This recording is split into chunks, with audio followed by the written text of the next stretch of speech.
it now and I ain't never gon' back down. I want it now and I ain't never gon' back down. I want it now and I ain't never gon' back down. I want it now and I ain't never gon' back down. I am no regular citizen. Do you understand what you're witnessing? You cannot tell what the difference is. I want it all and I'm winning it.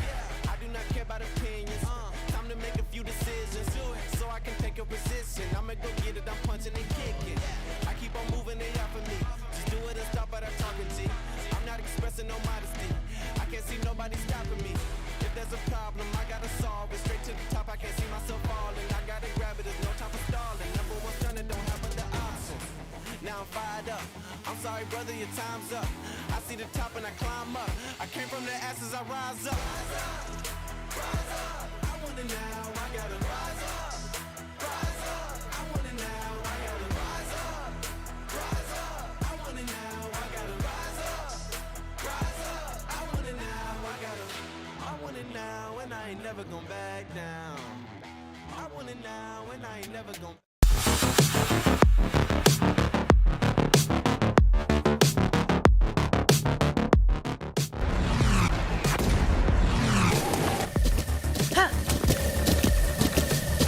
With the Butt Kicker Gamer 2, what you see and what you hear is what you feel. Butt Kicker, the future is feeling. Hey there, I'm Nicholas Dubois, co-founder of Advanced Sim Racing. We are a Canadian company. So what we did here today is for a real petrol head. He's really passionate about cars, as you can see behind me. We did a turnkey solution for him based on his needs. We try to gather as much information as we can on our client. And like we did today, we install a D-box system.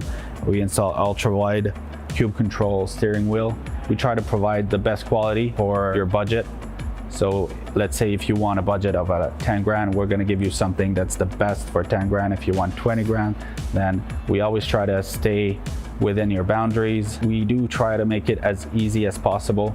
So the client, once we install everything, it's pretty much gonna be a turnkey. So he's gonna press start on his computer, and right after, we'll try to explain everything, how it goes, how it works, and then he's ready to go. Our aluminum is from USA, treated in Canada, cut in Canada.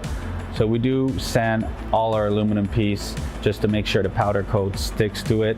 And that's one of the reasons why we use powder coat, is to make sure you have the best aluminum finish in the industry.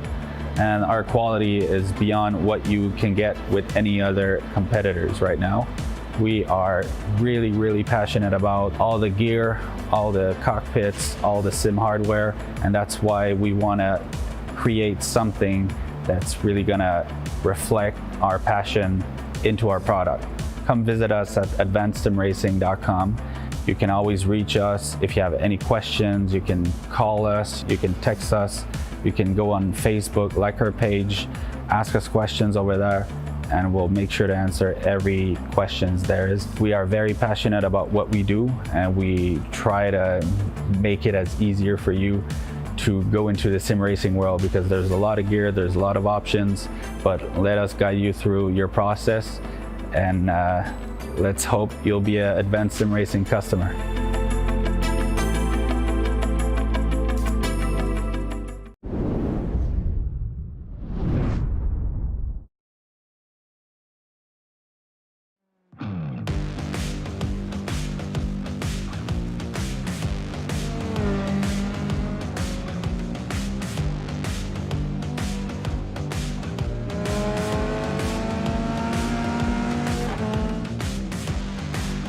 With one championship decided and one still very much up for grabs, tonight's race could not be more important in the Precision Racing League's Formula 3 series from Montreal. We have travelled over the Atlantic from Zolder last week to the east of Canada this week, and this beautiful city on the water. But who's going to be taking a dip after victory tonight, though? Let's wait and see. My name is Ewan O'Leary. I'm alongside Lorenzo Bonda here for this race once again. And Lorenzo, it's good to be back with the Formula 3 series once again at what I feel is a much more suited circuit for these drivers and for these cars to go racing maybe a bit better than they did 1 week ago. Yeah, we go into a track that is more fitting for these cars. You hit the nail on the head. Zolder, we knew drivers didn't like it too much. It's a track that is a little bit more convoluted, highly more technical. I don't think it fit with the cars way too well. Well, we come into Montreal, Circuit Giovione, a track that is not used for F3s mainly, but it fits quite nicely. The track has some difficulties, but it fits perfectly with the cars if you know how to find the proper grips. I have to say, I think it's, for me personally anyway, one of the most underrated circuits on iRacing. I really, really like this circuit. And really looking forward to seeing what racing brings tonight. These are some of the circuits we've had so far, and there's some pretty good ones on here as well. Starting off with our Japanese leg at Fuji and Suzuka to start off. We'll be ending off at Road Atlanta next week, which I also think is going to suit these cars really well. So make sure you tune in to the championship finale in 1 week's time. But the circuit Gilles Villeneuve in Montreal is where we're heading here tonight. And let's see about the championship standings heading into it as well. Conor Wagner last week at Zolder secured this title with 51 points over Kelly Petrie. He's had 7 wins in a row now, and he can no longer be caught by anybody here in this championship. Kelly Petrie is trying to hold on to second ahead of the likes of Rod Clinard and Steve Gregory and all of those guys, as well as Tyler Campbell, I guess, as well. All of those guys very close indeed in that battle for second. In the AM Drivers' Championship, you'll be pretty pleased to know it's a little bit closer. Ryan Puchel took the championship lead with a nice performance last week. It was by far from a winning performance, but Takeshi Kita is now main rival at DNF from that race, and so he's still behind Turner Scroll, who unfortunately can no longer take part in this series for the remaining 2 weeks, including the last week as well. So the final 3 rounds he's not able to take part in, unfortunately. So it will be between Kita and Puchel. The gap between those two at the moment is only 18 points as things stand. Richard Swindels is also mathematically in contention, but he is looking unlikely at this stage. I think it's fair to say to be able to really infiltrate those top few positions.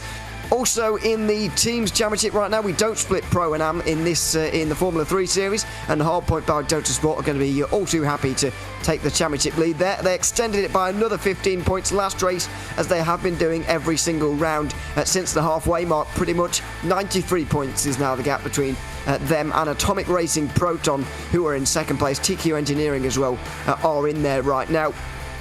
However, it's very unlikely to see any of those 3 remaining teams who are still in contention knock Hardpoint by Delta Sport off the top of the standings. They are really looking in a very good place as things stand. Let's just have a look at the format as well for those of you who haven't been with us so far. The Pro and the Am split, as we see in many series across the Precision Racing League. We're using the classic Formula 3 car here with open setup. The 50% fuel, of course. There will be a pit stop throughout that 40-minute race you can see down there at the bottom. And they've just began their 30-minute qualifying session about 5 minutes ago. We'll bring you that in a few moments' time. Drive through at 13 incident points and disqualification at 17 if indeed we get there.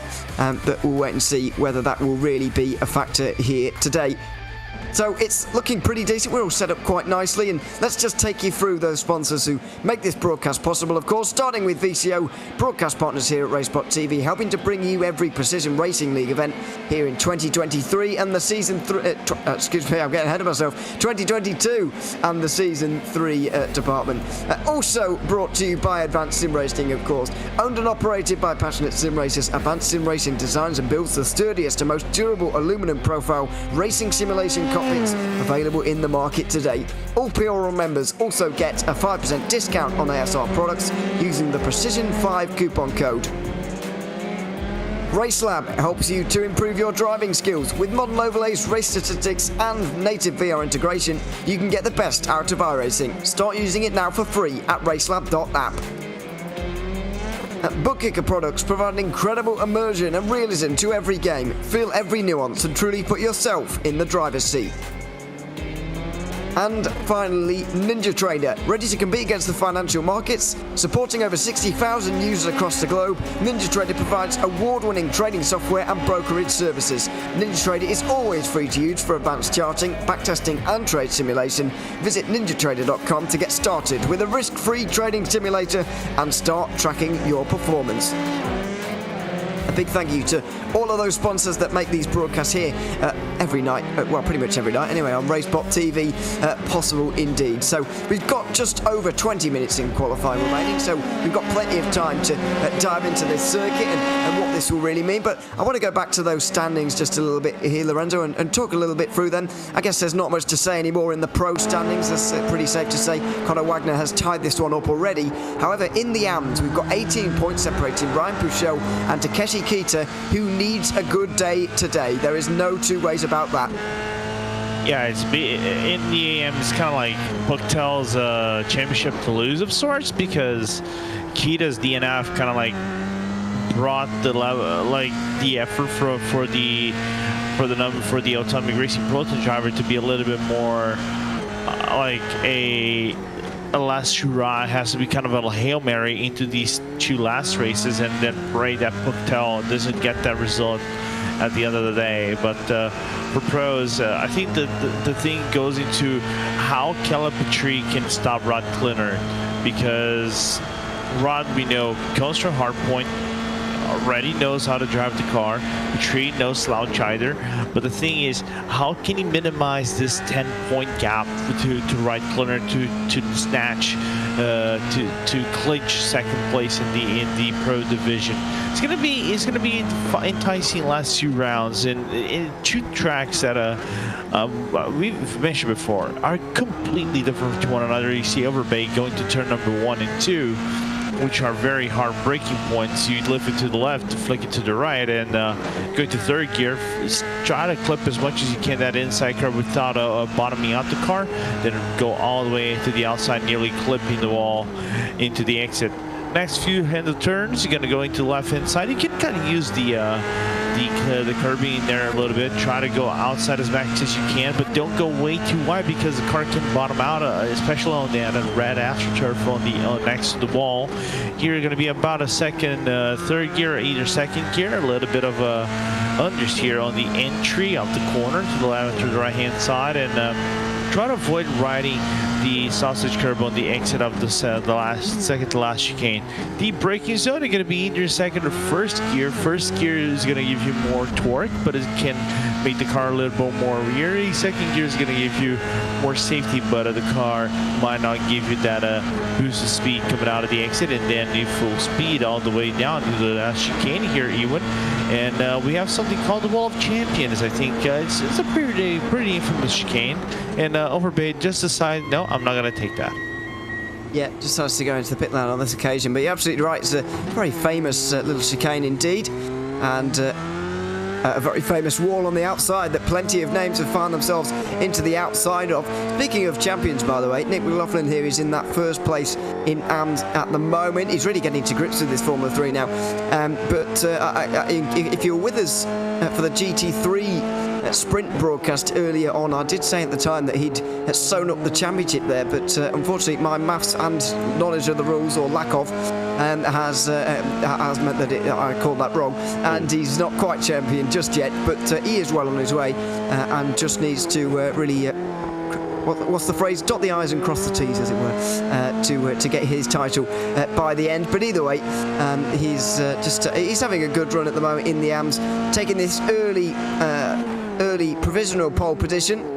Just about 0.4 of a second he's got over Ryan Pouchot here at the moment. And I guess the important thing is, he's got a couple of attempts over Joey Tebben as well. But for the moment, it's a nice place to be, just warming up the tyres right now and getting ready for a lap himself. But we've seen this time and time again now from Nick. He's very strong in qualifying and really getting to grips with this Formula 3 car, which he wasn't really at home in a little bit earlier on in the season. It took him a while to try to get used with the car, as we see Ryan Bucktel going around the chicane, not the chicane, but the hairpin, to try to get a really fast lap going. You can see the only guy within the 29s is Conor Wagner, and everybody else is right around the low 30s, which is kind of like what I expected to see initially, as we still have a lot of time left, and eventually the laps will go down maybe to the 30 lows. Getting the perfect lap over here is very difficult, because you have to commit. And look at Joey Tebben. He said he was comfortable this week. Maybe that might be that confidence boost that he probably needed to be in third place overall, now second place in the category standings for the AM class. Absolutely. He did went to our broadcast chat earlier on, just saying about how much he was enjoying driving this circuit, and he's put a little bit of work into going a little bit quicker around here, and it does seem to be paying off at the moment. Only half a tenth away from McLaughlin at the moment, as Tyler Campbell comes over the line right now, and he's in a soup for some reason. Is that soup? I don't know. But either way, no, is that poutine? That might be poutine. I've got absolutely no. I'm too uncultured, I think. I think Nolan Rempel or Justin Prince might know this, as we are the We are not Canadians. They are the Canadians of RaceSpot. They probably would know better. But if I got it right, I think they have to buy me a poutine. If not, I will not buy him anything. I mean, yeah, it's an impressive green screen effort, or what I'm presuming is a green screen effort going on there. I appreciate it. Yeah, oh, certainly, yeah. We've seen a lot of guys having a bit of fun with the webcams and whatever throughout the Precision Racing League action we've had through Season 3. It's just a bit of a scrape of the wall as well, trying to get as close as possible through the exit of Turn 9. And one thing here, even though you get that 0x contact view and the lap is invalidated, we cannot forget that, right? I mean, even in these cars anyway, it is more difficult to scrape the wall and get away with it, so you're less likely to see it, but you do still see those guys really pushing the boundaries as much as you possibly can, and that's what we saw Campbell doing there. So this might not count, as he bounces his way across the final chicane as well. There, that was very aggressive indeed, but not going to be an improvement, you wouldn't imagine, for Campbell here. Just want to talk a little bit about next season, of course, because not a few days ago it was announced to everybody that sign-ups are open for Season 4, not only for those who are returning drivers, who had, of course, a week's priority in getting their sign-ups in there, as I think is the correct way to run this series. However, not that my opinion matters really, but yeah, it's now open to anybody, so if you fancy getting yourself involved with a Precision Racing League series, then you certainly can do. Sign yourself up at precisionracingleague.com and you'll find it pretty easily. The website's very nicely laid out, so it shouldn't be too difficult for you. And we're running the same series as we did last season, or this season I should say. Yeah, if you've enjoyed any of them particularly and want to have a go, then there's certainly the chance to do so over Season 4, so very much look forward to that. We look at Takeshi Kita though. We've already spoken about him a little bit and what a good day he needs to have at the moment, and as of right now he's 7 tenths down on Ryan Pouchot in terms of pure lap time, and that's got to be a bit of a worry. But not only the lap time is going to be a bit of a worry, the fact that he's 8 places on the road behind him is a worry as well, because we don't split the pros and the AMs in this series. We let them go as they are, and so any pro cars between himself and Pouchot are going to remain there off the start, and that's going to be a real problem for Kita, because he's not going to be able to get anywhere near his championship rival in this case. Oh yeah, absolutely. I think to make matters worse is, let's just say you got a possible crash. You have more potential of crashes in the beginning of the race, especially in a track that is heavily condensed. It is, if there's one thing that Montreal is more tricky is for you to navigate through traffic through the chicanes, because it has more chicanes than Zolder, and that is a given fact. It is more tight than Zolder. I don't mean in terms of track wideness, but I mean in how close you are towards the wall. So you have these possibilities of crashing into the wall, coming back on track, causing a collision, then have multiple cars piling up. And if you're in the back, you're more propense to have that kind of deal. As we have Overbay now relegated to 4th place, not relegated to 4th place overall. He's still 4th place as McLaughlin.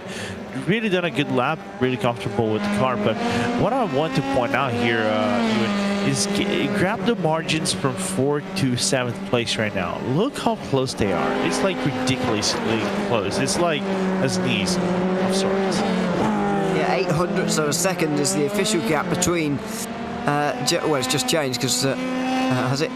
Yeah, because Michael Overbay went a little bit a little bit quicker there, but from him down to Brett Furman in that 7th place, 800ths of a second were separating those 4 cars. So it was pretty remarkable, and it is still very close there. However, yeah, just maybe not as quite much as it was, as the clouds just come over a little bit here. And Kevin Sandiego has a bit of a problem there with turns 8 and 9, although it does get away with it. We do have the version of this circuit, of course, which does have the grass on the outside of these corners rather than the miles and miles of tarmac runoff we have these days at that particular corner, which is probably a better solution, really. The way we have it here on iRacing is, I would say. But anyway, Kevin Sandiego is well, I would imagine got an off track from that, but he's at least making his way back to the line again to start another lap here. You do ideally through those chicanes want a slower run in and a faster run out, really, which is not the way Sandiego did that one, but gets a nice run off the final corner here, weaves his way towards the line. A little bit of tyre temperature in that, maybe. He makes his way down towards turn 1 and will attempt another lap here, but it's got to be demoralising for him. He's nearly half a second away. He's in second place to Conor Wagner here in this race, or in this qualifying session, and as I say, that's got to be demoralising to see, really. I guess the only motivation he can have is trying to keep away from Michael Overbay, who is pushing him quite close at this time. Yeah, and in qualifying that are in very tricky tracks like this, because you have to commit into every single turn, especially into the chicanes where you are actually the slowest around the track, where you need that re-acceleration and the car cannot step out on its rear. You need to man that grip in the car. It's where you can make up a lot of time. I think next lap might be quite fast. No, it is not. So let's see if this next lap is. And the trickiest thing for Montreal, I think other tracks, and it's a perfect example right here as we just saw on screen, is the lockup of the tires. You overshooting a corner just by its slightest margin, that cuts you out about a tenth or two in your time, and that is going to be crucial for a track that demands grid positions. Brett Verman makes his way towards the line, doesn't exactly need a huge improvement here to get further up the order. It's not a huge improvement, but it's enough for third place. Ryan Puchel is pushed down a space, and immediately Verman goes off, possibly in celebration, but I doubt it. Michael Overbay also makes his way through the final chicane right now and might get a bit of assistance from the draft right here. Let's see if that propels him into second. It won't just quite here in that lap there. 30.6 for him there, but it is worth discussing. We haven't seen too much in terms of draft work actually playing. I know that Jerry Tevin came in to discuss with us about drafting and how it went wrong for him at Spa, the race we did a few weeks ago. However, I mean, it's not really been a factor yet this season, and I doubt it would become a factor now, but I still have something in the back of my mind is still telling me that maybe if you got it right, drafting, especially down this back straight towards the final chicane, it might just be worth a tenth or two, and that could be the difference. And the problem is you go into the last chicane, and the last chicane has those sausage curves where even though you gain 1/2 of a second on the straights, you can immediately lose right after. And McLaughlin again locking up the race right on the transition. That's the tricky thing. You have to be so smooth around the transitions of the corners. We see Conor Wagner going for another lap. It looks like to be a fast lap, but I don't think he's gonna peak his best lap at the current moment. He kind of heats up the tires. Going to go for a launch lap right now. But then again, it's a track that demands precision. So I think even though you have that draft, it doesn't matter as long as you can carry out the speed and minimize the time loss from going over the bumps, because this is not made for F1 standards, this track specifically in iRacing. This was made for NASCAR Xfinity Series when they ran back in Montreal in 2011. So it is more aggressive curbings than what we saw in what we see in F1. Absolutely, and what a great circuit it is indeed as well, as Blake Ziti makes his way towards the final chicane right now. Really monsters that second curve as the drivers tend to, just trying to get themselves the best run possible, but might just sneak an improvement. It does, and he'll sneak into 15th overall, actually 7th in now. It almost sounded like he was short shifting a bit down the straight, but clearly I was just hearing things, because that was not a bad lap time at all, as Guillaume Potvin makes his way out of turn 7 and towards 8 and 9, trying to improve on this 9th place in the standings at the moment. We're just under 8 minutes remaining here in this session, and these guys will be reaching their limit at this point. Kevin San Diego did improve a little bit on his last run out there, but it wasn't much at all.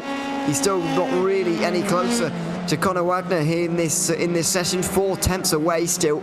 And you get the feeling that the pole position driver is now set already here in this session right now.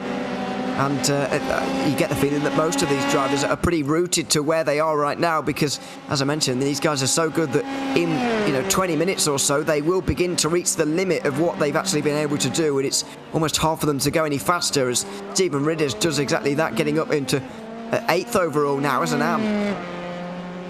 Yeah, which is quite surprising. And also on that note, notice that I think for the first time in quite a while this season, we don't have a superiority on the pro drivers getting the top positions, right? You got top 3, then all like from 4th to 8th, as Overbay decides to have a little bit of a excursion into the wall and in a corner that it's a fun thing. The car likes to step out on its rear because it is light. You're transitioning from one curve to another, and especially in a long radius, that right-hand turn, whenever you're reaccelerating the car, the rear wants to step out a little bit. So, but I was back. 4th to 8th was basically AM drivers. They were close to one another, as now Tyler Campbell does a better job, but still close to one another from 4th to 9th place overall. So it's very good qualifying so far. So we should see a very competitive race, I hope so, in about 6 minutes and a half. Yeah, I hope so. It should be good racing around here. Blake Ziti once again trying to improve right now. I think he did on his previous lap. Oh, he's not going to there, though. He did really clunk the wall there.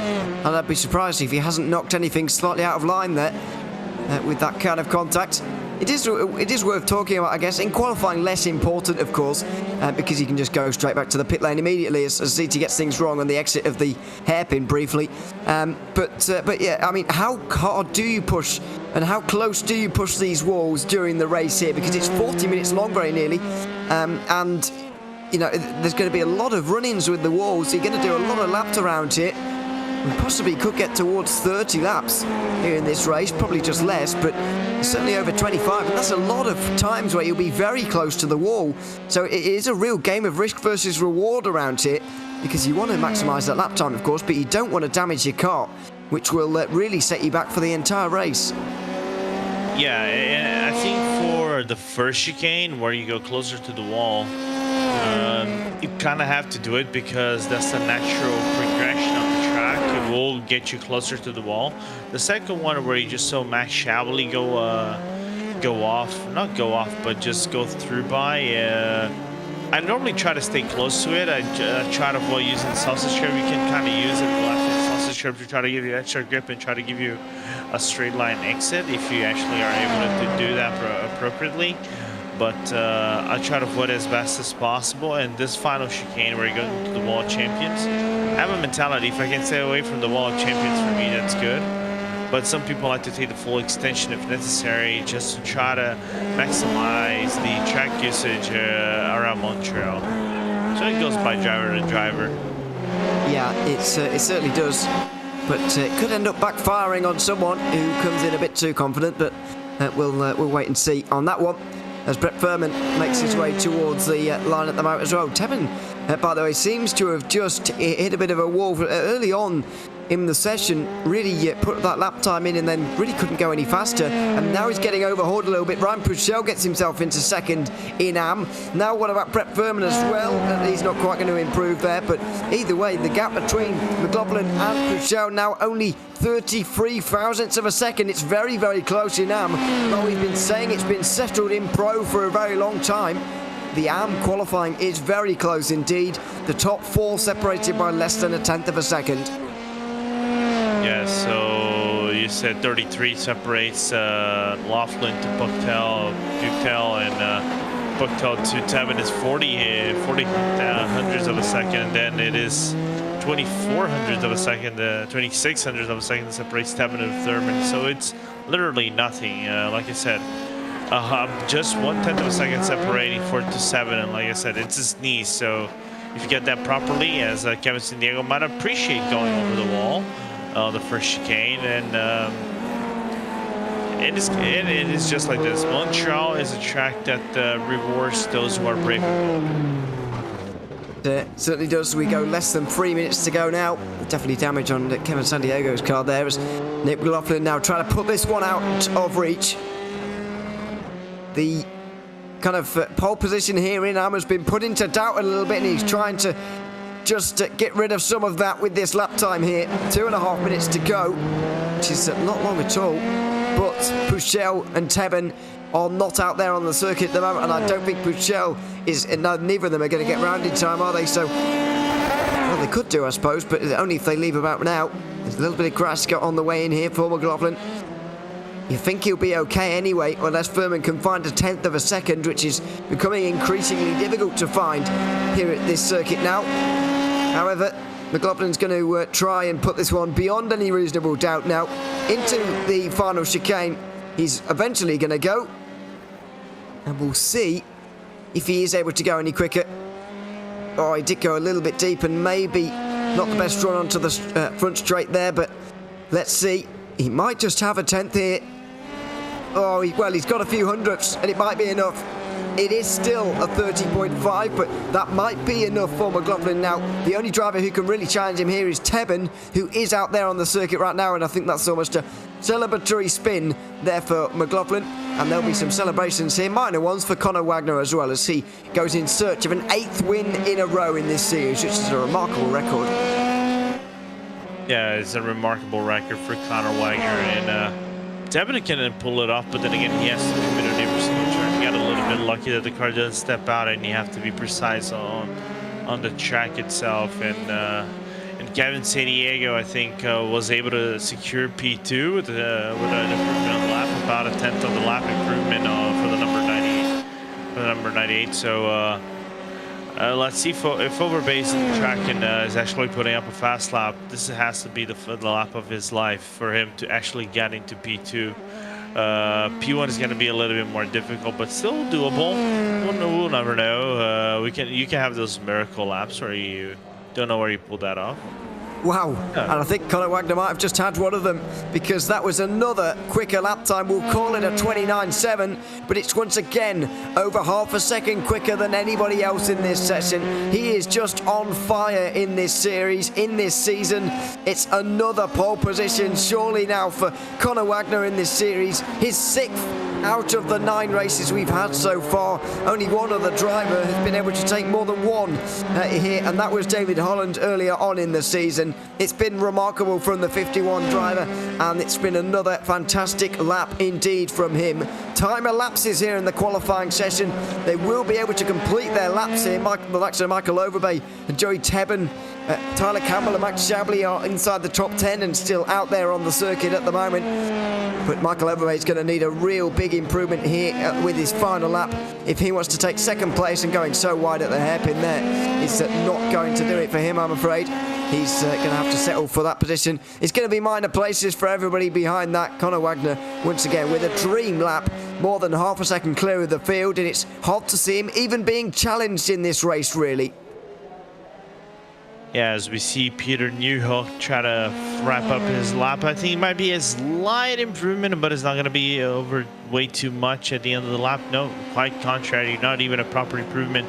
And I think Overbay had the opportunity, but ran too wide into the entry of 9 and hit a 9. But look at Joey Tebben, just decided to snap that P2 from Bucktail at the end of qualifying.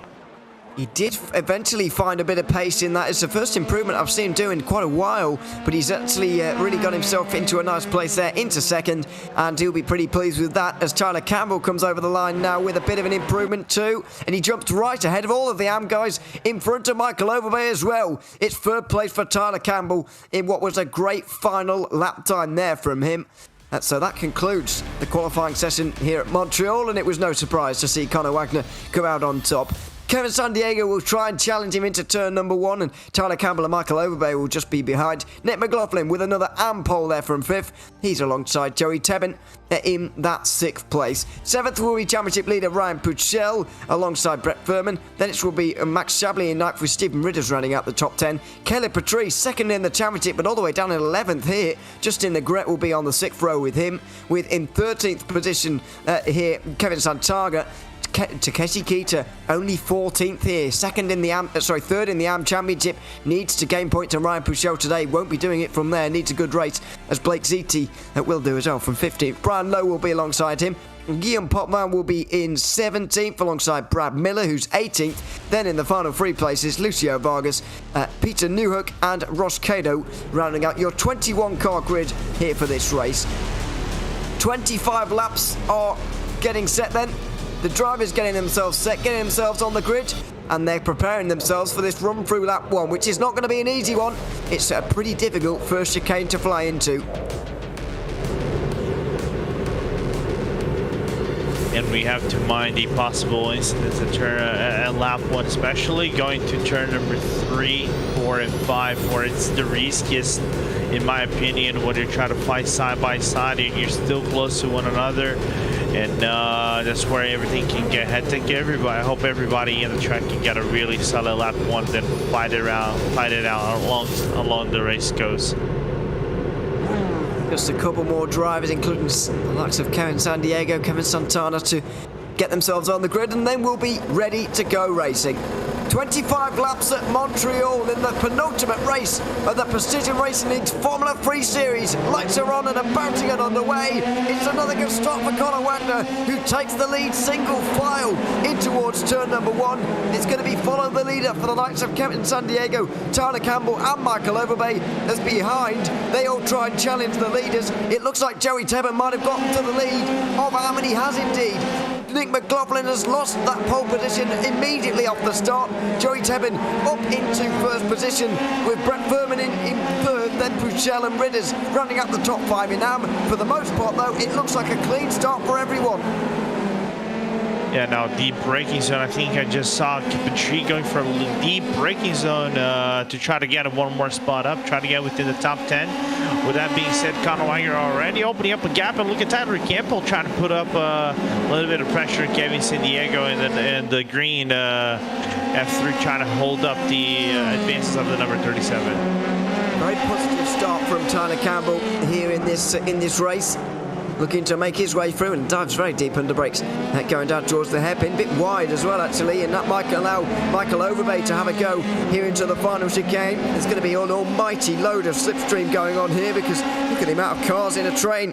Overbay with a much better run, and he might be able to try and chance this down the inside. It's almost going to be a game of chicken to see who backs out first. On the inside line, it's going to be Overbay, and it's going to be, as he spins out in front of the whole of them. There's a big tick-up from everyone, and they all make it through. Michael Overbay, though, goes for a spin, and he will drop down the orders dramatically. It all fans out the AM battle with Joey Tebbin defending from Nick McLaughlin, who goes right round the outside into turn 1. Gives him the inside for 2, and they'll still continue side by side out the corner and up the hill towards the first chicane of the lap. Outside line into 3 for Joey Tebbin again, who's going to have it working out here, but he will hold on to the lead with that pass there. This Anfield is very, very stacked up now, and it's all down to the spin of Michael Overbay at the final corner. Yeah, that spin, I don't know how everybody made it out alive at the end of the day, and good awareness from everybody, especially from Tyler Campbell. Break to the immediate point of where he can get out safely and have Overbay to actually go up and lock his brakes in a safe manner.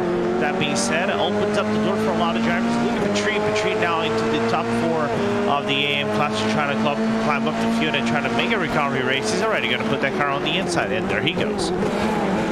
Did suspect that he might have qualified a bit out of position, and this early race performance certainly suggests that. Down the inside of AM Championship leader Ryan Puchel, and it's a nice place for him to be now. Kelly Patrice. Nick McLaughlin now tries to make his way through on Joey Tebbin, who wasn't having any of it in towards turn number 1 on that lap. He did not want to relinquish the lead. He might have to, though, in the near future, because McLaughlin is applying a lot of pressure right now. Tebbin just having to soak it all up right now.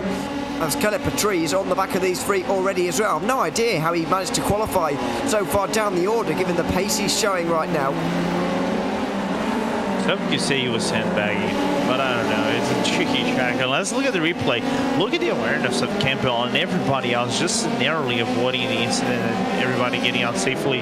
Well, Petrie had a little bit of a moment, it looks like, or it was either him or it might have been Brian Lowe, which probably went closer over there. But regardless, everybody just getting out unscathed. And we only have one retirement out of the 20 cars around we have in the field. Other than that, everybody battling for positions, what is what I want to see. Absolutely. Unfortunately, I think somebody didn't make the start of this race. Not entirely sure why, but Brian Lowe certainly out of the race now. Not sure why that's happened for him either, but we know obviously why Michael Overbay has had to come in. Max Shapley has also had to come in there, as you can see on the left-hand side of your screen. As we go on board with the pole sitter, Nick McLaughlin lost that lead on lap 1. Looking to regain it here as Tebben goes very wide, almost faltering under the pressure. Although was able to get the slightly better exit onto the straight, but it won't last long, surely. McLaughlin's so close behind, and just playing the waiting game here. Could be a very smart waiting game from McLaughlin here, because of course there is a pit stop to come in this race, and so maybe he's saving himself for that. And he's also saving fuel, so he's clutching that car right before the 100-meter board, where you start braking, preparing yourself to go into the wall of champion chicane, and you can see McLaughlin just taking a cautious approach, trying to save that fuel, trying to go for a possible overcut strategy. Overcut over here, if you can actually extend that, this is not multi-class, so if you can overcut that by 1 lap, maybe 2, you get lots of advantage at the end of the day. As also you can see Keaton Puffman battling around the field for the AM class side by side, going to turn number 3, 4, and 5. This is not where Takeshi Kita needs to be. He needs to be up the road gaining points here, but he's having big trouble. And Peter Newhook now is up the inside of him into turn 5, which is a very sketchy corner to do it. And now around the outside through 6, he's also got the move done. And Kita will go down another place, will he? He will. And now Brad Miller might fancy his chances down the inside. I don't think he's going to be able to do it quite. Although he might give it a go anyway. Up the inside into turn 8. He's going to brake late, and Takeshi Kita's going to have to fold over for that position as well. So Takeshi Kita is losing position after position here. Ryan Puchel only 4th at the moment, but that's more than enough right now to extend this championship lead further, and that's exactly what he needs, really. Takeshi Kita struggling down the back of the field. Yeah, I don't know what's happening to Kita. We know Kita is a guy that likes to pick up the pace during the race time. Not do the best qualifying. So we see issues between Thurman and Pactel. Pactel now on the inside into the start-finish line. We see it nearly a 3 wide. Actually, we see it 3 wide, and Pactel now going to have to defend on the outside. That is Steve Bridges down the inside, and a very nice move actually to not even have to worry about it through turn 2. Just got it done at 1, and so he's up into that podium position with Brett Furman losing 2 places, and Justin Negret just behind these guys as well. Seems like the pro guys who were out of position have really almost like they put their wheels on the cars, to be honest. In the race they're going a lot better, and they're looking to make some progress, as Negret is doing right now. Chablis might be later, although he is quite a long way down, albeit over a lap down now, so may not be able to do it quite the same way. But Justin Negret is going to try and find his way through. It's always very difficult, really, in these situations, because obviously no points are up for grabs when pros are battling with AMs, and when it's pros who are not that much quicker than the AMs, everybody's a bit reluctant to go through, and in the end everybody just seems to lose time, and that's got to be the concern now for the likes of Furman, with Justin Negret just in behind. Yeah, you might say not battling for points, but you cannot forget that there's something called the driver's ego. Therefore, you're battling for the ego as well. Oh, I passed the pro.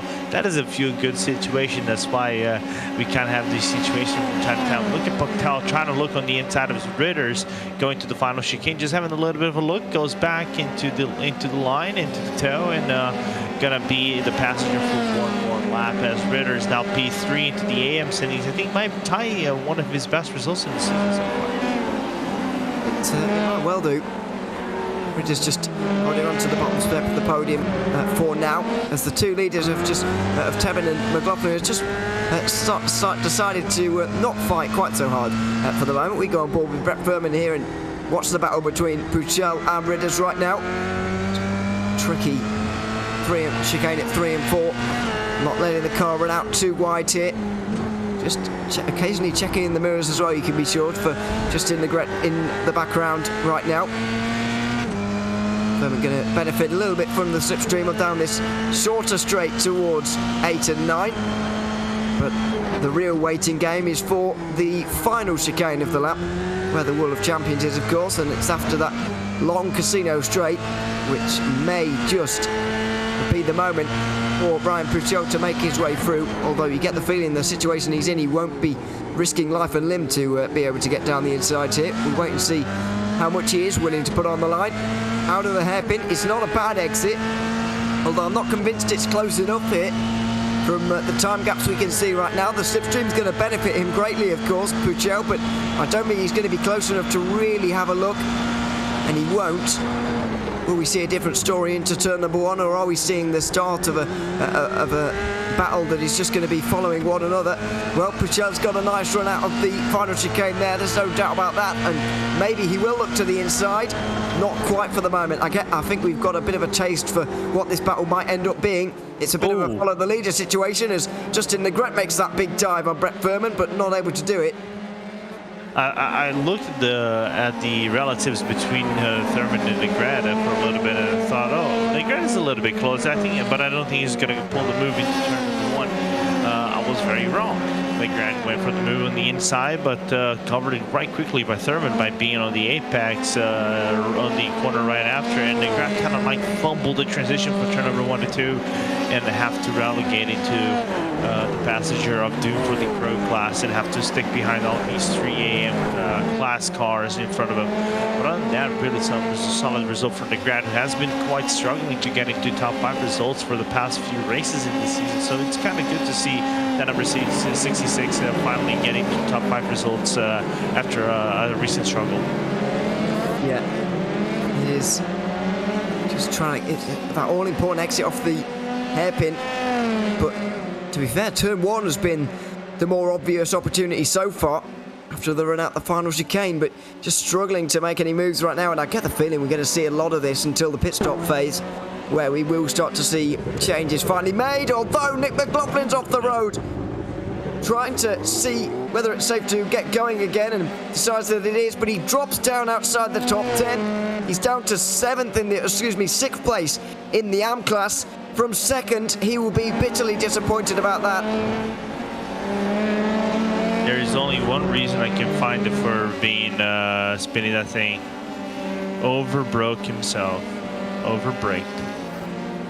Oh, I thought it was going to be actually a bit of a clip on the grass, actually. However, he just almost surprised himself with Tebben getting on the brakes there, hit the brakes too hard, too far to the rear, and went straight around. So McLaughlin's now got a lot of work to do, but you get the feeling that Tebben's off and away now, 4 seconds over the next AM car. He's going to have to just control this race from here now. McLaughlin's going to have a big job on his hands getting back to the lead, now being nearly 10 seconds away.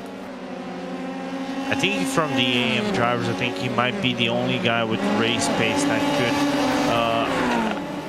could, during the laps, could actually reach Tebben. But I would say it's like would be in striking distance, maybe in the final 3-2 laps of the race, and then you put yourself in a cushion that you really don't want to be in, where you have 2 laps to try to go for the win, and then overcommit the car and possibly get damage. We saw that with Wagner and Holland going through Red Bull Ring, and we know how badly that ended for Holland at the end of the day. Is those situations where you have to make that decision call, what is the best result outcome for you at the end of the race. But he can pull it off, of course.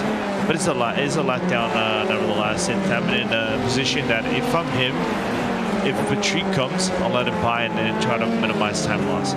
Well, he's already got through on Blake Ziti there. So back inside the top 5 at least, and does need to get a move on here. will obviously obviously that last lap time will not be a great indication because, well, there was an off-track within it, but also because he didn't get a great run onto the front straight anyway. But now, after this lap, we'll start to see just the progress that the pole sitter is making here in this race right now. And we'll see what Tevin's lead is going to be like. Is it going to stay the same or come back a little bit closer again? We'll wait and see on that one, of course. But McLaughlin with a lot of work to do here, and you can just see. I mean, I know Blake Ziti wasn't quite running with the leaders anyway, but you can just see that McLaughlin's very motivated to get back to where he was because he's caught and passed and gotten rid of Blake Ziti very quickly there. Yeah, it makes quick work, but then again, is that difference in terms of pace? Now, the thing comes, where does how fast is Negrad on the previous laps in terms of pace in comparison to McLaughlin when he was actually behind Tebin? With the retarded drive, it doesn't even matter, but like pure race pace for both drivers at the end of the day. How's the number 62 is faring against direct competition at this current moment as you open up another lap and there's another battle for the track is spread. There goes to the inside, clean move, and I think he's gonna make that one stick at Peter Newhook, because Peter Newhook doesn't fight way too much. No, he certainly hasn't there. Just let that one go. These two, of course, both in front of Keita, which is a big surprise at this stage, but very important as well in terms of this AM Championship, which is all of a sudden going the way of Ryan Pucel. It's a nice move from Brad Miller, though, down the inside at the final chicane. As I mentioned earlier on, making moves through there really is a bit of a game of chicken because I don't think anybody's ever seen, or I certainly haven't ever seen, two drivers go through there side-by-side successfully all the way through. So it is really a game of who's going to back out last. And in the end, it was Newhook on that occasion. But yeah, I mean, it's such a tight chicane there at the final couple of corners that nobody even attempts to go side by side through there anymore, and that's probably the correct thing to do as well. And because you're negotiating, like I said, this is very similar to Zolder in terms of how you negotiate turns. You don't have to, of course, you have more fast-flowing corners than Zolder, and you have those sequences. For example, you just come out of the hairpin, you come out into this left-hand S turn. In the previous days, back in the 70s, this was basically a zigzag, left hand, right hand, left hand, and it just went. They just made it straight, like back in the 80s, after they came out of Mosport and came back into Montreal once again to become a full straight. But it's interesting. You have more corners to negotiate, fast-flowing than Zolder, of course, but these chicanes, I think they're slightly trickier than Zolder because you are in a street track, not in a purpose-built track like you have in Zolder, where you have more runoff areas. If you make a mistake here, you just have one thing wrong, and that's pretty much it. Yeah, you mentioned Mosport there, another one I think of iRacing's most underrated circuits that we don't get to see enough of. But I absolutely love it as well. Drove it for the first time relatively recently, actually. It's just as wonderful to drive as it is to watch race cars go around there, so highly recommend it if you've got iRacing and haven't got it on your service just yet. Just give it a go. But yeah, we're back with the leaders again in AM. Just over 4 seconds or so up to Joey Tavin here, with Caleb Petrie just in the middle of them. Stephen Ridders leading this group, but it's nowhere near as close together, these cars, as they were earlier on. Still 14 laps to go. We're about to hit the halfway mark here in this race now. And Ridders is nowhere near under the pressure that he was earlier, and that does speak to the pace that Ridders has been able to put onto this group in the last few laps. We'll get some lap times as the guys come over the line right now. What was it for Ridders on that particular attempt? It was a 31.3 at that time. His best lap of the race, actually, with Nick McLaughlin also doing a very quick lap. He's in the high 30s. As McLaughlin Takeshi Keita makes his way through on Peter Newhook here, and that's a very important move for him as well. But yeah, still not enough progress really to keep this championship realistically alive. You just need a lot more than this at the moment. At least it's progress, though, for Keita. I've got to say, I've no idea how this has happened for Keita. I know he got involved in an unfortunate incident at Zolder, and there's not much you can do about that. However, this race here is a confusing one, as Blake Ziti has got himself into the pit lane here. I think he's been off the road at turn number 3 and 4, possibly with Ross Cado as well, because they're both back in the pit lane here, and it wouldn't be surprised to see cars in the wall at turn 3, but we'll wait and see, of course. And let's look at the replay. What happened to ZT going to turn number 3? Yeah, just going full clip into the wall, and just decided to retire right after that. This track, I think, like I said, it has mirrors of Zolder, but I think it's more pleasurable. It has more pleasure factor than driving in Zolder, because you don't have to. You have better flow into the track, as we see McLaughlin coming into the pit lane. I think it's a good strategy for McLaughlin, you know, try to go for the undercut and see where drivers are going to be stacked around the track. If they're going to be battling for positions, lose time in the process, then try to anticipate your pit stop, work wonders. If you're doing that, for example, in IMSA, that sometimes goes into this track in the official IMSA series in iRacing, it's a given. People do that and it works. Let's see if it works for F3. Let's see, of course, a pretty short pit lane exit here, where they just completely miss out turn 1. But we'll wait and see for the rest of them, really. We're about half distance now in this race at Montreal, and so we'll see how long everybody else is going to wait. Normally we do see a fair amount of waiting for that pit stop to be made, but who knows, really. When you're in clean air, there doesn't seem to be too much incentive to actually come in early. McLaughlin has come out in a bit of clean air, which is as well, which is pretty nice. He's 11th down there at the moment, so that's pretty good. And also, when you are in a position like Ryan Pouchel here, and we'll get to see it as we go towards the pit lane now, it's difficult to come in with a car in front of you like this. And it will lose you a bit of time, because of course you hit the brakes later for the pit lane entry here than you do for the chicane itself. So it does complicate things just a little bit as the race leader comes in. But when you're trailing a car like that, it's very difficult to actually come into the pit lane. So from the front of the group, Stephen Ridders has come in instead, and we'll get to see whether one lap has done anything here for Nick McLaughlin. I wouldn't imagine too much anyway. No, I don't think so. That probably would have been like 2, 3, 4 more laps. But then again, we have to count to the factor that they might have been battling for positions. We see Takeshi Kita coming into the pit lane as well. Steven Ritters is already out of the pit lane. Brad Miller opening up one more lap, and well, I think we should be mindful of coming in Rio soon. I don't think not right now. Tyler Campbell is actually reaching slowly Kevin San Diego, so we might have a reignition for P2 battle at the end of the race. We saw that happen at the start of the race in the first 3 laps, but broken off because of the incident with Overbay and Tyler Campbell. But we can see that P2 battle once the pit stop cycle and reignite at the end of the race.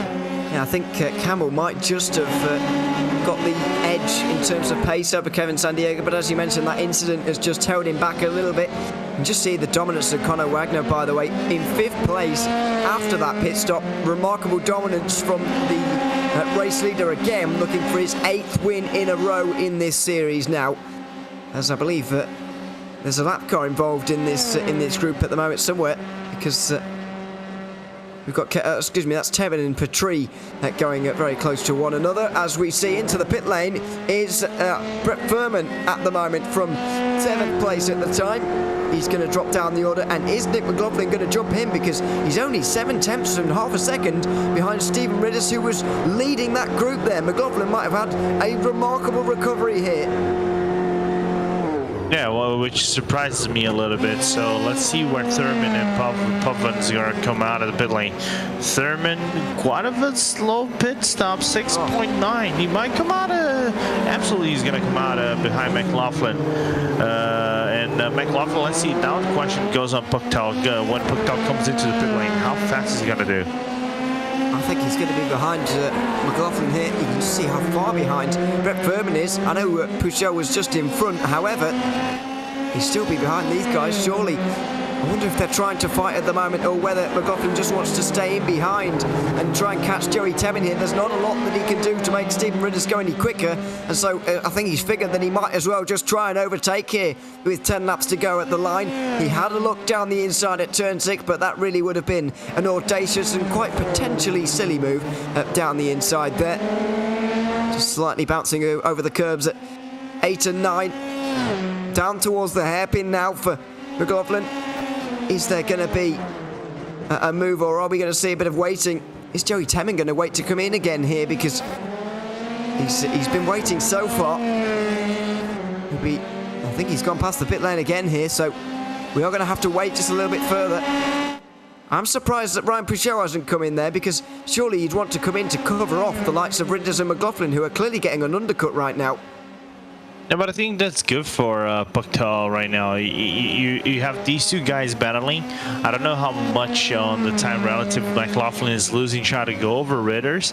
He's just not getting that run on Ridders to try to make overtakes on turn number 1, turn number 13, and things like that. He's committing. You can see he's committing on the turns. He's even locking up the brakes to try to stay as close as he can to Ridders. Now, there's a time loss on that effect, of course, but how big it is once Puchel comes out of the pit lane, we really don't know. It's going to be an interesting one to break down a little bit. It is. Looking at the inside, maybe again for Nick McLaughlin.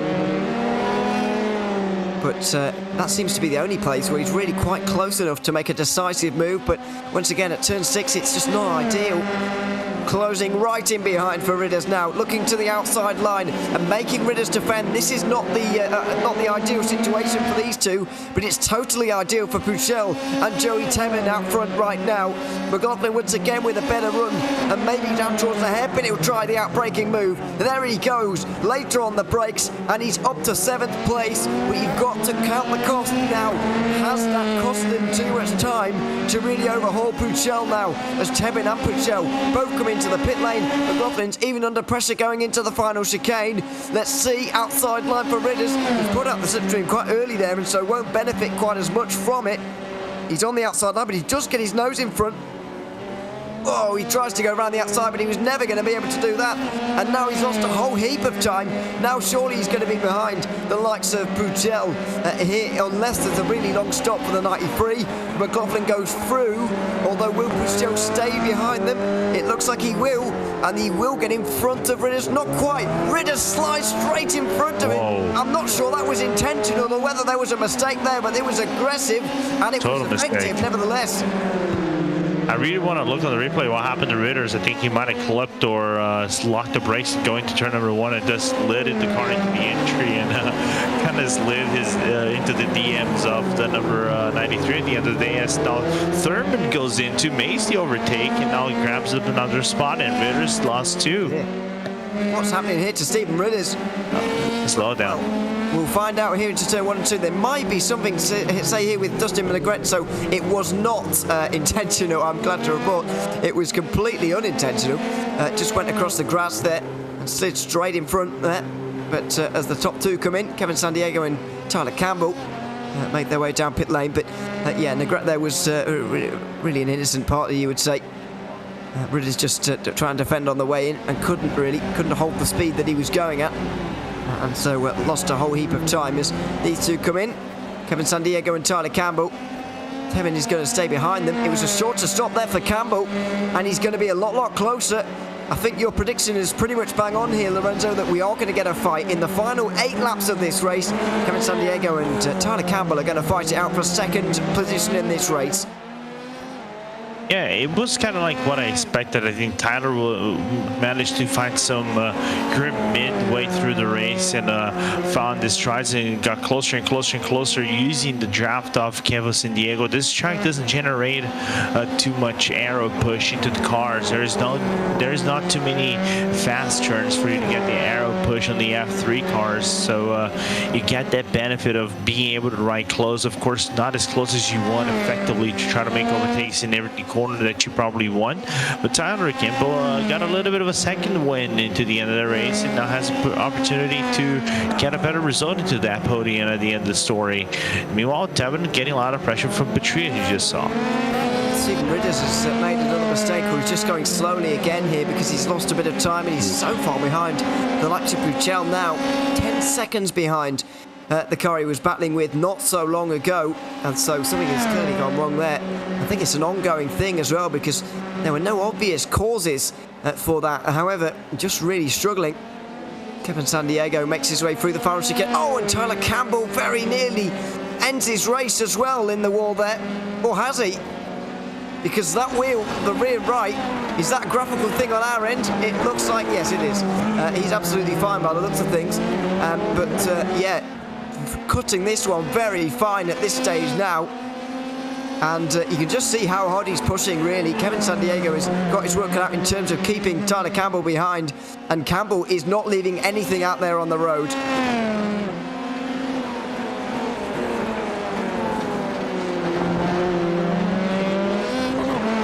In as much as possible, but you can be sure that a little bit of a scare will have rattled him a little bit here, Campbell, because he has lost a tenth or two.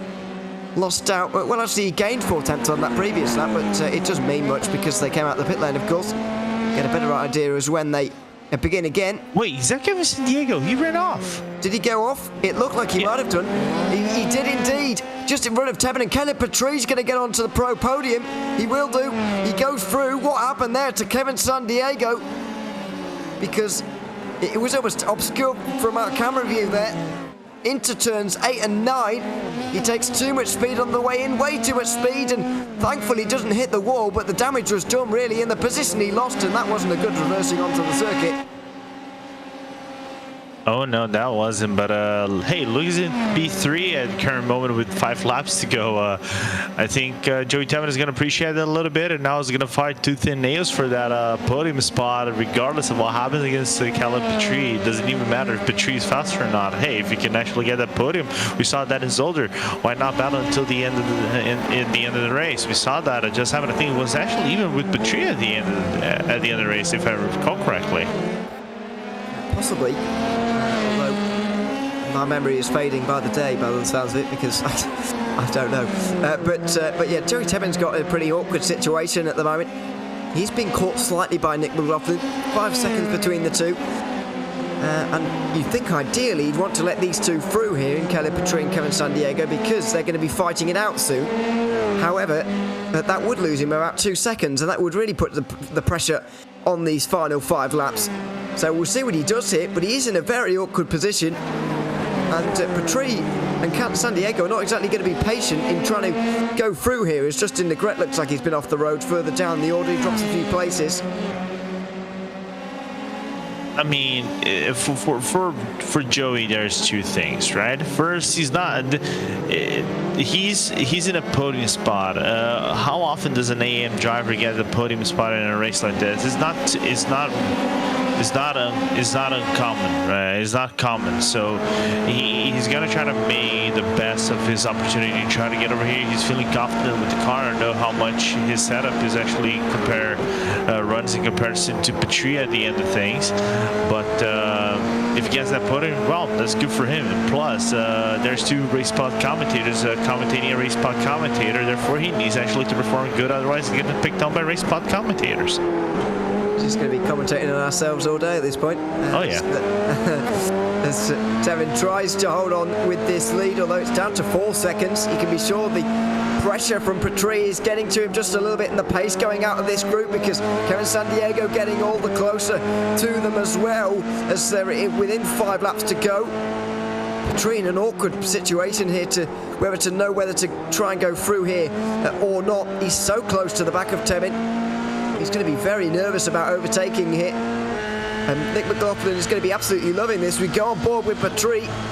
And surely now is the moment for Tevin to maybe just pull over and let Petrie through on the back straight here. But he won't really want to do that. He'll really enjoy the fact that there's 2 battling pro cars between himself and his nearest AM rival. That is really a great asset to him at the moment. And the only thing he cannot do is run wide. You can see Petrie a little bit of a step back, riding through the grass, lost a little bit of time. He's not going to be able to make that move. I think that opens the door for Kevin Santiago to ride that draft, going to the exit at the end of the straight over here, and trying to make a move on the chicane. Let's see how this one is going to go into the next few seconds. Has to back off on the entry there, or maybe look for a better exit, although it's a big jump across the curves for Caleb Petrie, and already Kevin Sandiego's alongside him and through by the start-finish line. It was not a good final chicane there for Caleb Petrie, and he loses out on third place. Outside line into turn one, turns to the inside for two if he can make it, but he won't, and he has to stay behind Kevin Sandiego, so there's a change for position. That all-important final chicane turned very important there, because for Caleb Petrie, it was a complete disaster. He took far too much curb by the looks of it. Yeah, way too much curve for Petrie at the final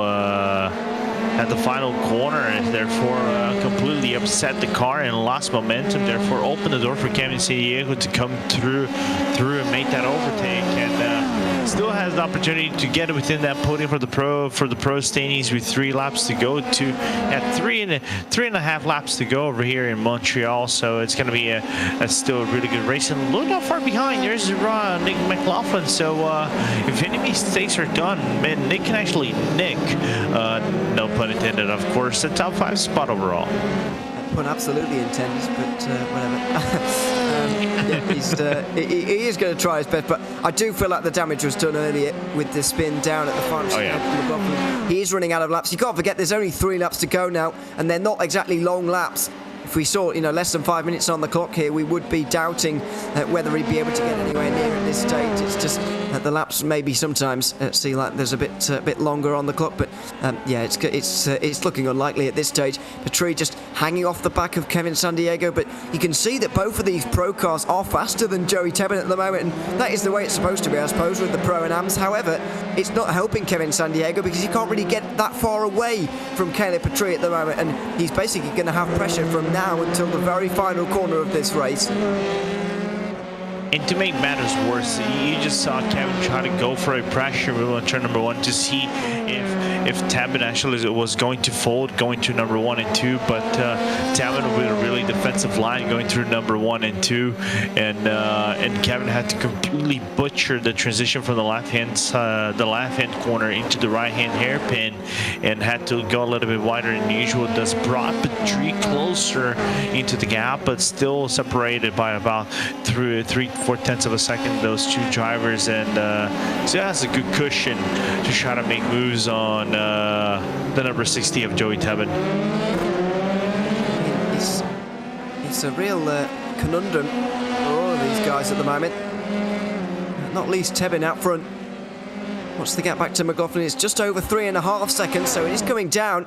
You can be sure under the pressure, and maybe that little bit of half defence almost doesn't show an intent to stay in front, although he lifts off on the way into the chicane and immediately kind of shows intent to not stay in that 3rd place. So clearly, well, what you were saying earlier was very true about the AMs not often finishing on the podium, and he will have liked to preserve that. The race situation means that he won't be able to do that anymore, really, and he's clearly viewed this AM victory as far more important, and I think rightly so, because if he really battles here with Kevin Sandiego, then it could end up in an incident, and then he's not going to get a podium in overall, or he's not going to get the win in AM either. So I think this is the better call from Tebben to do this now. Yeah, but I really want to see how much time lost, because I think now he's separated by about 2.5 seconds to 3 seconds to Nick McLaughlin. And to make matters worse, you still have Petrie. If you leave Petrie and you let him by on the straight, you try to minimize the damage, you might get about a half a second time loss. But the problem is you get McLaughlin close, and he's doing qualifying laps. Therefore, we could see maybe a battle in the final lap. Just a big fit maybe between McLaughlin and Tebben for the AM class. Joey Tebben, by the way, has never won a race in the Precision Racing League. That doesn't matter what series it is. He has never won a race. And so this is going to be a huge moment for him. Just over 2 seconds between him and McLaughlin. There's 1 lap to go. Conor Wagner has been dominant again. Nearly 15 seconds is his margin towards Tyler Campbell, and there's nothing much more you can say other than that really, as Joey Tebin does let through Caleb Petrie here. There's only one lap to go, and it's going to be one of the most nerve-wracking laps of Joey Tebin's life, you'd imagine. Yeah, and gap is 1.5 seconds separating Tebin to McLaughlin. So the one thing that Tebin cannot do is the Lorenzo Bonder last lap curse of butchering himself and going into a wall. Let's hope not. McLaughlin is really on a mission here. He's been setting some real fast laps recently. He's down to the mid-30s in terms of lap time now, and that is exceptionally quick. He is catching Tebin. Once again, what was it? Well, we won't get to know about last lap because Tebin had an off-track throughout it. However, he did lose out on a bit of time, you can be sure. The gap just over a second. Tebin, though, has got the help of Caleb Petrie in terms of a draft here, and he should be able to hold out here on the final lap in the final few corners. However, up the road, Conor Wagner is on his way to yet another victory here in this series. It's his 9th open wheel victory in the Precision Racing League. It's his 8th victory in a row here in the Formula 3 series. It's entire domination again from Conor Wagner, who sealed this title with 2 races to go. And on this exhibition, it's been another masterpiece from Conor Wagner. It's another victory for the 51 driver and another set of donuts for him as well, although less impressive than we've seen in the past. Joey Tebin, though, is putting on one of his most impressive drives we've ever seen in the Precision Racing League. He's never won a race here before, no matter what series he's in. However, he's going to finally break that today. A 5th place overall is a 1st place in AM. Joey Tebin finally wins a race in the PRL. It comes in the Formula 3 series. It comes by only just a second here at the end. It was very, very close in the end. Nick McLaughlin didn't let him breathe in those final few laps, but finally he's got his win. Ooh, a little bit of a breather for Joey. Well done, Joey. Welcome to the Winners Club in the RaceSpot club of drivers that won races, but nevertheless, what a drive from Joey. Basically grabbing opportunities at the start of the races. We also see Jan Pupvan is going to finish for the top 5 in the AM class and also top 10 here in the standings for overall. A clean race between everyone. I think we haven't seen any crashes between drivers, which is what we want to see in a track that can provide that kind of action of pile-ups and everything else. But other than that, really, really nice race to watch. Absolutely, and it was a very nice race from Conor Wagner, who once again took victory, this time by 15 seconds ahead of Tyler Campbell. Kevin Sandiego held off Caleb Petrie for 3rd, with Joey Tebin's 1st AM victory there from 5th. Nick McLaughlin nearly got to him. Brett Furman dropped back towards the end, holding off Brian Puchel, who finished 4th in AM, importantly. Justin Legret and Guillaume Potvin round out the top 10. In 11th place, it was Lucio Vargas, ahead of Stephen Ridders. Brad Miller and Peter Newhook were the final drivers on the lead lap. Ross Cato 1 lap down. Max Shabley got to the end, but was 2 laps down. Takeshi Kita will get points, but not many, and he will lose out drastically in the championship. Michael Overbay will also get points. However, Blake Ziti and Brian Lowe will not, after not completing half of the race. Well, that's it. 25 laps around here at Montreal. It was fast and furious, but in the end, there was only going to be one winner, Conor Wagner, with his 8th in a row here in the Precision Racing League Formula 3 Series. Let's get into some interviews here now before we finally bid you farewell here for tonight. And I think there's only one man we can bring in first. AM winner Joey Tebin is there first. He's beaten Conor Wagner anyway, so we'll bring him in and we'll chat to him now. Joey, good to have you here, and it's good to have you here on the back of a victory as well. Finally, you've got your win. Just what were those final laps like with Nick McLaughlin bearing down on you? Sweaty, extremely sweaty, tense. Get a thesaurus out. I don't even know how else I can describe it. I say that my moves were calculated, kind of, because I wasn't fighting with Caleb. I didn't really care about the overall podium because I was fighting for a win. So I had to figure out how to let Caleb by. I'd let Kevin by. That was my first priority because I knew he was 100% faster, and he was probably frustrated because he had a spin earlier. So I backed out of both of those moves at the chicane. I had to take into consideration the gap to Nick and hope he wouldn't catch me. But once I had the draft of Caleb on the last lap there down the back straight, I knew I was safe. So that made it less tense. But oh my god, 25 laps, I've never sweat more. It was a very sweaty race, I guess you could say. I mean, what was the first half of that race like, though? Because it looked very different to what we just described there in the second. Exactly. You and Nick were kind of well, what was going on there? Because you were running in a line between the two of you, but what were the kind of tactics and what were the feelings going on in that early portion of the race? Well, I took the lead at turn 1, which I was surprised by because I usually kind of suck on lap 1 so far this season, but I took the lead from Nick. I could tell he was saving fuel behind me, so I was never worried about a dive into the chicane or whatever. He was thinking more about strategy than I was, but the thing that saved me was when he spun or half spun or whatever he did at the chicane, lost like 10 seconds to me. Then I could breathe a little bit easier. Then I was just kind of hot lapping, and then I got rid of Ryan and Steven Ritters. I don't know what happened to them. I think they lost time in the pits, but I was alone for the longest time. But then I looked at my relative and I saw Nick was once 10 seconds behind. Now he's 8 seconds behind. Now he's 7 seconds behind. Oh God, now he's 6 seconds behind. Now I have to fight with these pros. And I was doing the calculations in my mind. How fast is he going to catch me if he's going to win? And it was all sorts of stuff. I'm happy it's over.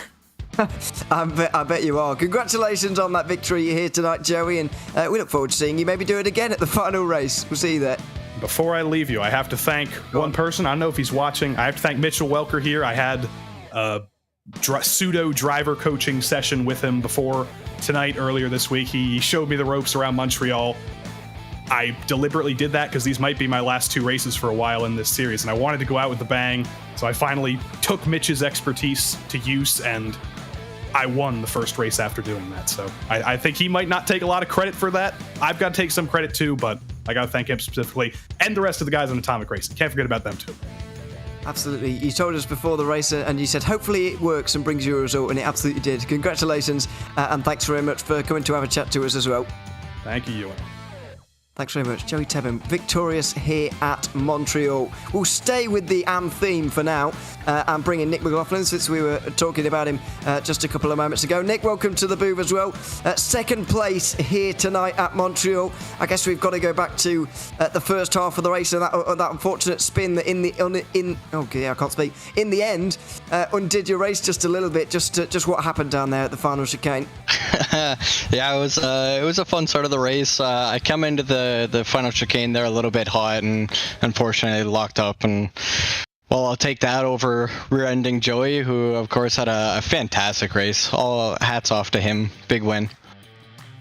It certainly was. I mean, you were chasing him down towards the end. It did look like you were giving up, but how much did you really believe you were going to get there? It looked like you were pushing very hard, but what was the feeling like? Was it a feeling of a little bit of kind of a demoralising feeling knowing the gap on that final lap? Definitely. I think with like 8 laps, somewhere in there, when he started reappearing on the relative, I was like, oh man, like 10 seconds, that's a big gap to go. And then I was kind of like 5/10 this lap, 6/10 this lap. I'm like, it might happen. Like, I'm going to be right there. And then I think I made a couple small errors with a couple laps to go, and it pretty much sealed it. And even if I'd caught him, I don't know if I could have got around him. It's a tough track to overtake on. Certainly is, but still, you made your way back through the field, I guess, very well indeed. And this is a nice second place for you, so congratulations on that, and thanks very much for coming to join us. Thanks, guys, and congrats to Joe on his first win. Absolutely. Nick McLaughlin, second place here today at Montreal. One final interview before we sign off here for tonight. We'll bring in second place from Pro on this occasion, Tyler Campbell. Tyler, good to have you here in the broadcast booth as well. Just talk to us a little bit about what that race was like for you. You were obviously ended up a long way behind Conor Wagner, but so did everyone else. In terms of the battle for second, it was very close between the likes of you and Kevin San Diego. What was the feeling throughout the race in terms of how achievable you thought second place was? Yeah, it was a great race. It was pretty much a back and forward between me and Kevin. And that was super interesting. I could tell he was struggling with rear grip, especially coming out of the hairpin and out of the turn 1, 2, 3 complex. And so that gave me a lot of confidence that, you know, if I just run a steady race, put in the lap times, don't hit the curbs weird, don't go into the wall of champions, which I might have tagged a couple times, but at least those tires are much softer than concrete. So, and it turns out it worked out. I was able to get into his draft right as we were coming in for pit, and that was pretty much my goal, is just get as as close as I could to where I could eventually get the draft, and either he makes a mistake, you know, or get 7 laps to duke it out. But yeah, super unfortunate that he ended up spinning off there. I think that was going to be a really good fight. Absolutely, yeah. And I mean a bit less seriously now. We've had your face come up a little bit throughout the race while we've been watching. What on earth is behind you? Is what me and Lorenzo are wondering, because we haven't got a clue, to be honest. It's some soup. I think it's musubi with a nice chunk of meat in it. It looks really tasty. I really wish I could have some of that right now. I mean, I don't, because it's really hot. It was feeling really soupy. It finally rained here in Texas, so it's just soupy. So, you know, I was feeling soupy, so now I'm in the soup. What are you gonna do? Fair enough. It's been good to see you out there here tonight, and congratulations on your second place here tonight, Tyler. Thanks very much for coming to join us, and once again, congratulations. Yeah, thanks. I want to start saying that I won if Connor doesn't show up. He didn't sign his media contract apparently, so you know. I'll take that though. Anyways, I'd like to thank Team Watson Racing Setups. Those guys are all awesome. You can check us out on Race Labs or TeamWatsonRacingSetups.com. So I appreciate it, guys. Thanks for the broadcast. No problems at all. Tyler Campbell, second place here today at Montreal. Well, that is just about going to do us here for tonight. Next week, it's the finale, Road Atlanta. Same time, same place. Make sure you join us once again, 9:10 ET, as always, for the finale of the Precision Racing League Formula 3 Series at what is going to be a great racetrack for racing here with these cars in particular. Well, it's been a very interesting night of racing here at the Circuit Gilles Villeneuve. There's no doubt about that. It's been, once again, a predictable winner, though. Conor Wagner winning in Pro. Joey Tebben getting his first PRL victory in AM on this occasion. Are we going to see different winners next week? Well, come back and find out next time at Road Atlanta. For now, though, I've been Ian O'Leary. Lorenzo Bonda has been alongside me. Hugo Luis has been behind the cameras. And until we see you for the next Precision Racing League broadcast on Sunday night, it's goodbye for now.